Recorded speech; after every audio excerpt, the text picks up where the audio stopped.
안녕하세요. 저는 얼마 전 이혼한 30대 여성입니다. 제가 이렇게 사연 속 주인공이 될 줄은 모르고 그동안 울고 웃으며 다른 사람들의 이야기를 들어왔네요.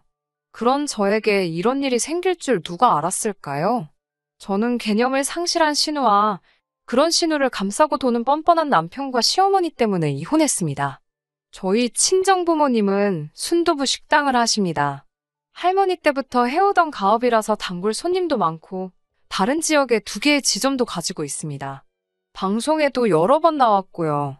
덕분에 크게 부자는 아니어도 경제적으로 어려움 없는 환경에서 자랐습니다. 친정부모님은 제가 원한다면 언젠가 이 가게를 물려주겠다 하셨고 저도 3대에 걸친 순두부 식당의 주인이 된다는 게 굉장히 의미 있는 일처럼 느껴졌기에 기꺼이 그렇게 하겠다고 했습니다. 가게를 좀 더 체계적으로 운영하고 싶었던 저는 고등학교 졸업 후 대학교에 진학하여 경영학을 전공하게 되었어요. 확실히 그동안 부모님이 어떻게 장사를 해오셨는지 눈으로 실물을 익힌 상태에서 경영학이란 이론을 배우니 머릿속에 쏙쏙 들어오더군요. 성적이 좋아서인지 대학을 졸업할 무렵 교수님께서 저에게 좋은 기업에 지원을 해보거나 대학원에 진학하는 것은 어떻겠냐고 물어보셨습니다. 하지만 그 무렵 친정어머니 건강이 갑자기 안 좋아지셨기에 식당을 이끄는 것 외의 선택은 사치일 뿐이었어요. 결국 대학교를 졸업한 후 본격적으로 친정아버지를 도와 식당 일을 하게 되었습니다. 시간이 흘러 30을 앞두고 있던 연말, 대학 동기들이 한번 모이자고 하더군요. 그렇게 모처럼 자리가 만들어졌는데 거기서 남편하고 오랜만에 마주하게 되었습니다.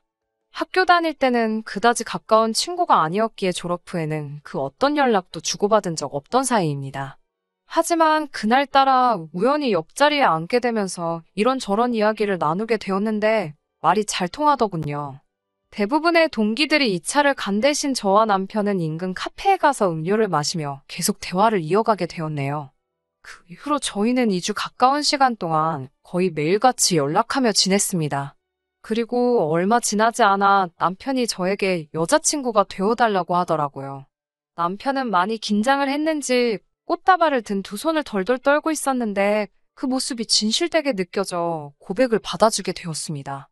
당시 남편은 저희 순두부 가게에서 멀지 않은 곳에 위치한 중소기업을 다니고 있었어요. 월급이 많지는 않았지만 복지도 좋고 일도 너무 힘들지 않아서 좋다고 하더라고요. 사실 연애를 시작했을 때만 해도 결혼까지 생각한 사이는 아니었기 때문에 남편의 벌이나 씀씀이에 대해선 크게 생각해보지 않았습니다. 그러다 사귄 지 1년쯤 되었을 무렵 남편이 저에게 청혼을 해왔어요. 그렇게 본격적으로 결혼 이야기가 오가게 되었네요. 결혼을 준비하면서 비로소 남편의 재정 상태에 대해서 알 수 있었습니다. 대학교를 졸업한 뒤 바로 직장 생활을 시작한 남편이었기 때문에 솔직히 제 나름대로 어느 정도 모아둔 돈이 있을 거라고 생각했습니다. 당시 저도 대략 5천만 원 정도의 적금이 있었고요.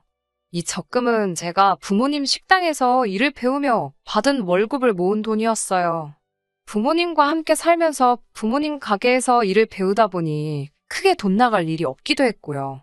여러모로 친정 덕을 본 셈이네요. 반면에 남자친구는 고작 2천만 원을 모아뒀더라고요. 솔직히 처음에 그 이야기를 듣고는 마음이 복잡하더라고요. 돈의 액수를 떠나 돈에 대한 남편의 경제관념이 염려스러웠기 때문이에요. 남편은 마치 제 머릿속을 읽기라도 한 듯이 그 이유를 설명하더라고요. 남편에게는 몇 년 전 혼자 되신 어머니와 정신적으로 정말 산만하기 짝이 없는 6살 어린 신우가 있었습니다. 시아버지는 공사장에서 임무로 일하시다 불의의 사고로 돌아가셨는데 그때 나온 보험금과 합의금 등으로 시어머니와 신우가 살아가고 있다고 했습니다. 당시 신우는 고등학교를 졸업한 후 대학 진학 대신 취업을 선택했다고 해요. 하지만 어찌된 일인지 한 직장에 반년 이상 진득하니 붙어있지 못했고 그 이후로는 눈에 띄게 무기력해졌다고 해요. 게으르기도 얼마나 게으른지 시어머니가 수거해가지 않으면 자기가 방에서 먹은 과자 봉지 하나 버리는 법이 없다고 들었고요. 병원에선 몸이 아픈 그런 문제가 아니라며 최대한 신우가 마음 편한 환경을 조성해주라고 했답니다. 그 이후로 시어머니는 신우의 마음을 편하게 해준다는 명분으로 신우가 하는 일이라면 무조건 오냐오냐 해주시게 되었고요. 사정이 그렇다 보니 남편이 벌어오는 돈은 거의 대부분 새 식구 생활비로 쓰이는 일이 허다했고 결과적으로 남편이 제대로 돈을 모을 수 없었던 거지요. 남편에게 그런 복잡한 사정이 있을 거라곤 상상도 못했기에 남편의 이야기를 듣고 많이 속상해졌습니다. 간간히 데이트를 하다가 집에 일이 생겼다며 급하게 돌아가는 일도, 데이트 중에 신우로부터 와 있는 장문의 문자들도 그제서야 납득이 되었고요. 남편의 잘못으로 만들어진 상황이 아니었으니 제가 안고 가려고 했습니다. 하지만 결혼은 현실이었어요. 서로가 모아둔 돈이라고 해봐야 7천 남짓이었고 이 돈으로 사실 서울에 전세방 하나 구하는 것조차 하늘의 별 따기였습니다. 상황을 눈치채신 친정부모님께서 식당 근처에 사는 조건으로 작은 아파트를 전세로 구해주셨어요. 이 집에 살면서 허투루 돈 쓰지 말고 모아서 집 사서 나가라고 하시더군요.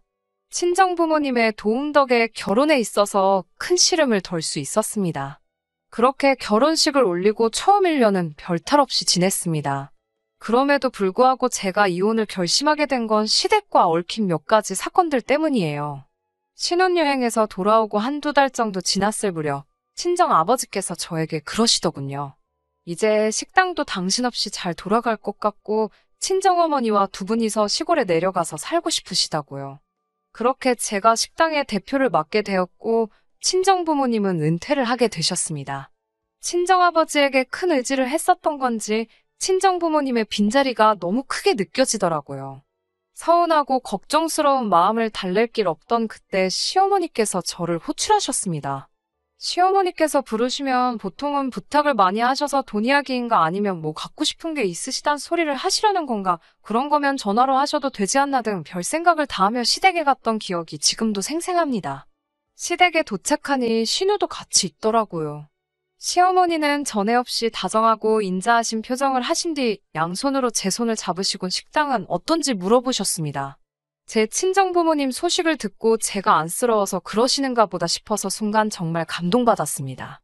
하지만 사람 이야기는 역시 끝까지 들어봐야 아는 거더라고요. 사업이라는 게 아무래도 혼자서 하려면 어렵지 않겠냐며 그래서 다들 가족을 찾는 거라고 운을 띄우셨습니다. 남편은 진작에 식당 일엔 관심이 없다 했었고 시어머니도 그 사실을 잘 알고 계셨기에 왜 이런 말씀을 하시나, 혹시 당신이 하고 싶으신가 그런 생각이 들더라고요. 그런데 갑자기 시어머니께 신우를 보며 저에게 어떠냐고 물으셨습니다. 제가 떨떠름한 표정으로 아가씨를요? 하고 되묻자 친자매처럼 서로 의지하고 일하면 보기도 좋고 또 식당에 젊은 여자 둘이 있으니 남자 손님들도 더 많이 오지 않겠냐는 거예요. 시어머니의 황당한 발상에 어이가 없어서 저희가 무슨 술집도 아니고 그런 건 별 상관이 없다고 돌려서 말씀드렸습니다. 아가씨는 식당에서 아르바이트도 해본 적이 없는 걸로 아는데 갑자기 저랑 식당을 운영하라는 것도 좀 말이 안 되는 것 같다고 솔직히 털어놓았고요. 그러자 시어머니는 한층 냉랭해진 목소리로 내가 아르바이트를 안 해봤다고 해서 못한다는 보장이 있냐고 왜 시켜보지도 않고 애 앞에서 안 된다 소리를 하냐며 언짢은 기색을 내보이셨습니다. 저는 계속 안 된다 버티고 시어머니는 치사하다 어쩌다 너는 내 딸은 네 가족이라고 생각을 안 하나 보다 등 별 억지스런 소리만 늘어놓으시고 결국 서로 별 소득 없이 저는 집에 돌아왔습니다. 남편에게 이야기를 하니 남편은 부탁조로 이번 한 번만 져주듯이 받아주면 안 되겠냐고 묻더라고요. 제가 식당 일에 얼마나 진심이고 열심히 해왔는지 알만한 사람이 그렇게 나오니 누구 하나 내 편이 없다 싶었습니다. 남편은 신우가 처음부터 저런 성격이었던 건 아니라며 아는 사람 그러니까 저와 함께 일하면 저런 증세가 나아질 수도 있을지 모른다고 기회를 주라고 하더군요. 남편에게 짜증이 나긴 했지만 미운 사람 떡 하나 더 주는 심정으로 한 달만 시켜보겠다고 했습니다. 운영은 가당치나 않고 일단 나와서 서빙이라도 해보라고요. 남편은 서빙이란 말에 약간 실망한 눈치긴 했지만 그래도 알겠다고 고맙다고 하더군요. 그런 일이 있고 이틀 뒤부터 신우가 제 식당으로 출근을 하기 시작했습니다. 분명히 서빙이라고 말을 했는데 신우가 떡하니 카운터에 자리를 잡더라고요. 거긴 제 자리고 신우는 앞치마 입고 테이블부터 닦으라고 하니까 또 군소리 없이 하긴 하더군요. 근데 행동이 어찌나 느린지 테이블 하나 닦는데 10분은 걸리는 눈치였습니다. 꼼꼼한 게 아니라 말 그대로 느릿느릿 속 터져 죽겠더라고요. 특히 테이블 위에 휴지라도 하나 있으면 그 휴지를 버리는 게 아니라 휴지만 이리저리 밀어대면서 테이블을 닦고 휴지는 그 자리에 그대로 두는 거예요. 아가씨, 쓰레기는 버려가면서 하려니까 나중에 누가 쓸지도 모른다는데 어이가 없어서 실소가 다 나왔습니다. 하지만 이런 것 때문에 제가 화가 난 건 아닙니다. 정말 화가 난 건 신우가 출근하고 2주일 정도 지나서 알게 된 사실 때문입니다.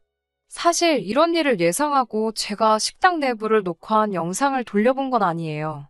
가게 서비스 관리 차원에서 임의로 며칠을 골라 직원들의 일하는 모습이나 이런저런 것들을 확인하는 건 저와 아버지의 오래된 일과 중 하나거든요. 그리고 그 덕분에 충격적인 사실을 알게 되었습니다. 제가 점심을 먹으러 가거나 잠깐 볼 일이 있을 때 카운터를 비우는 경우가 있어요. 그러면 손님들은 카운터 앞에 있는 금고 같은 곳에 돈을 직접 넣고 가십니다. 카드 결제는 직원 누구나 도와드릴 수 있고요. 그런데 신우가 손님들에게 현금을 직접 받아서 주머니에 넣는 장면이 몇 번 보이더라고요. 설마 싶은 마음으로 끝까지 신우만 주시하며 영상을 두세 차례 돌려봤지만 그 돈을 신우가 금고에 넣는 장면은 보이지 않았습니다. 당연히 저에게 주지도 않았고요. 황당하고 어이가 없더군요. 고민 끝에 이 영상을 남편에게 보여주었습니다. 남편도 황당하고 창피한지 저에게 미안하다고 하더라고요. 당장 아가씨 머리를 다 밀어버리겠다며 분노를 하기도 했고요. 저는 시어머니께 이 일을 알려야 할 것 같다고 했고 남편도 그러는 편이 좋겠다 하여 시댁을 찾아갔습니다.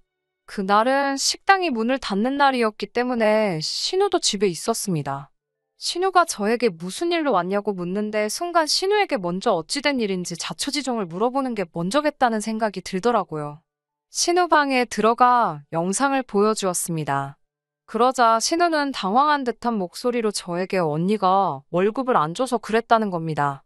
제가 한 달도 일을 안 했는데 무슨 월급을 말하는 거냐니까 저도 금고에서 돈을 가져가지 않냐는 거예요. 저는 그 식당 주인이기도 하고 제가 금고에서 돈을 꺼낸 이유는 식재료 결제 대금이었거든요. 어처구니가 없어서 주인인 저랑 아가씨랑 갔냐고 물었습니다.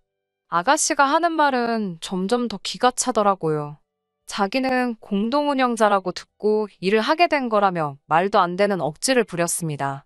결국 시어머니께 영상을 보여드리며 저는 신우를 저희 가게 아르바이트생 정도로 생각하고 있다고 말씀드렸습니다. 사회생활 경험이 필요한 것 같아 기꺼이 기회를 주었을 뿐이라고요. 하지만 이런 식으로 저와 이야기도 없이 손님 돈을 받아 챙겼다는 사실을 안 이상 저희 가게에 나오게 할 수는 없다고도 이야기했습니다.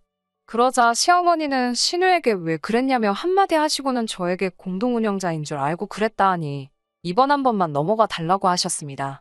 그러면서 저에게 월급은 얼마나 생각하고 있었냐고 물으시길래 아까도 말씀드렸다시피 아르바이트생 그 이상도 이하도 아니고 하루에 보통 4시간 정도만 나오신다 했으니 100만 원 정도 생각하고 있다고 말했습니다. 그러자 신우가 한 달에 100만 원이냐며 말도 안 된다고 자긴 그럼 안 하겠답니다. 안 한다는 사람 사정에서 일하라 할 생각도 없었기에 그럼 하지 마시라고 하니까 시어머니께서 저더러 너무 인색하다며 제 친동생이어도 그러겠냐고 따지시더군요. 저에게 뭘 맡겨놓으신 것도 아닌데 너무 당당하게 따지시니 오히려 순간 제가 뭘 잘못하기라도 한 줄 알았네요. 저는 시어머니께 엄밀히 말하면 지금 신우가 절도의 횡령을 한 거나 마찬가지라고 제 손에는 지금 증거도 있다고 저 자극하지 마시라 했습니다. 그제서야 시어머니는 저에게 방에 들어가서 이야기하자며 저를 데리고 안방으로 향했습니다. 신우는 뭐가 그렇게 잘났는지 저를 뚫어지게 노려보며 씩씩거리고 있었고요. 안방에 들어가니 시어머니께서 태도를 바꾸시곤 자기 딸이 아픈 사람인 거 저도 알지 않냐면서 이번 한 번만 넘어가 달라고 하셨습니다. 가뜩이나 아픈 애 기죽여서 뭐하냐며 더 이상 신우한테 뭐라고 하지도 말라고 하셨어요. 아르바이트생이라고 생각해도 좋고 100만 원만 줘도 좋은데 신우한테 직접 티는 내지 말랍니다. 제 속으로만 그렇게 생각하고 겉으로는 공동운영자 대우를 해주면 안 되겠냐고요. 모처럼 신우가 식당 나가는데 군소리 안 내고 다니고 있었는데 다시 안 나간다고 하면 시어머니도 다시 예전처럼 하루 종일 신우랑 붙어 있어야 된다며 한 번만 이해해달라고 통사정을 하셨습니다. 시어머니가 한껏 자세를 낮추고 저에게 부탁을 해오시니 제 마음도 흔들리더군요. 차라리 소리치고 화를 내고 저를 꺼그려 두셨으면 저도 인정사정 봐주지 않았을 텐데 말이에요.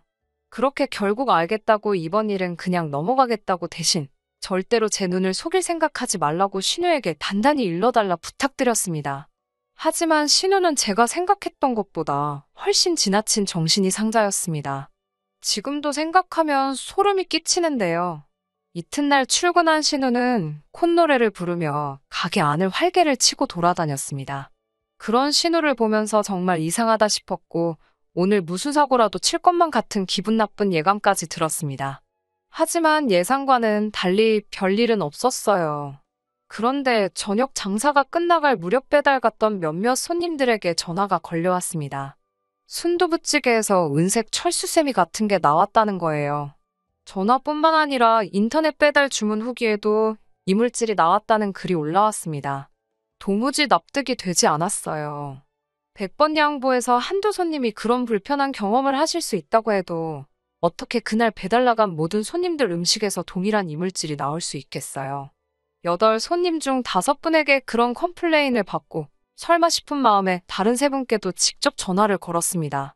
식당 주인 입장에선 손님에게 먼저 저희 음식에서 뭐 이물질이 나왔냐고 묻는 것 자체가 저희는 음식을 제대로 관리하지 못합니다라는 고백이나 진배였기 때문에 속상한 마음을 감출 수가 없었어요. 하지만 대충 넘어갈 문제가 아니다 싶어서 제 딴에도 큰 용기를 낸 거였습니다. 그러자 세 손님 모두 맞다고 이물질이 있었다고 이야기해 주시더군요. 얼마 전까지 주방에서 실제로 철수세미를 썼었기에 얼마 전이었다면 정말 저희 실수였을 수도 있습니다. 하지만 철수세미는 그때 이후로 더는 사용하지 않고 있었기 때문에 더욱더 오늘의 사건을 이해할 수가 없었지요. 저는 주방 이모에게 혹시 오늘 주방에 이모님 말고 누가 들어온 적이 있었냐고 물었습니다. 주방 이모는 저희 가게에서 10년도 넘게 계셨던 분입니다. 주방 이모는 그렇지 않아도 이 이야기를 해야 하나 말아야 하나 싶었는데 잘 됐다며 제 신호가 몇 번이고 들럭거렸답니다. 특히 포장이 들어올 때마다 도와준다며 어찌나 걸치적거리게 굴었는지 성가셔 혼났다고요. 유난히 손님도 많고 바빠서 제가 호래신경을 많이 쓰기도 했었고 제가 거래처랑 통화하는 일로 몇 번 자리를 비운 사이에 있었던 일이더라고요. 결국 어쩔 수 없이 주방이 녹화된 영상을 돌려보게 되었습니다. 지난해부터 배달 주문을 시작했는데 주변 가게 사장님들이 혹시 모르니 만일의 경우를 위해 설치하라고 해서 해둔 거였습니다. 영상을 확인하곤 경악을 금치 못했습니다. 찌개류를 포장할 때 압축 비닐을 씌우는 기계가 있거든요. 그 기계에 음식이 담긴 그릇을 놓으면서 순간 주머니에 있는 무언가를 꺼내서 휘리릭 섞고 있었습니다. 그날 들어온 모든 주문 음식에 전부 다 같은 짓을 했어요. 더는 참을 수가 없어서 남편에게 전화를 걸려다가 그래도 자기 동생인데 또 감사가 돌까 싶어서 그 길로 그냥 시댁으로 쫓아갔습니다. 시댁에 도착하니 시어머니가 무슨 일이냐며 현관을 열어주셨어요. 저는 너무 화가 났던 탓에 인사도 제대로 하지 않고 신우방으로 뛰어들어가다시피 했습니다. 제가 방문을 열자 신우가 깜짝 놀라더군요.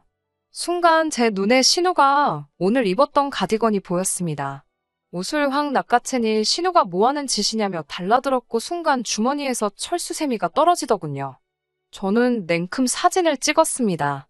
뒤늦게 따라 들어온 시어머니가 지금 이게 뭐하는 거냐며 호통을 치셨기에 제가 오늘 있었던 일을 하나도 빠짐없이 들려드렸습니다.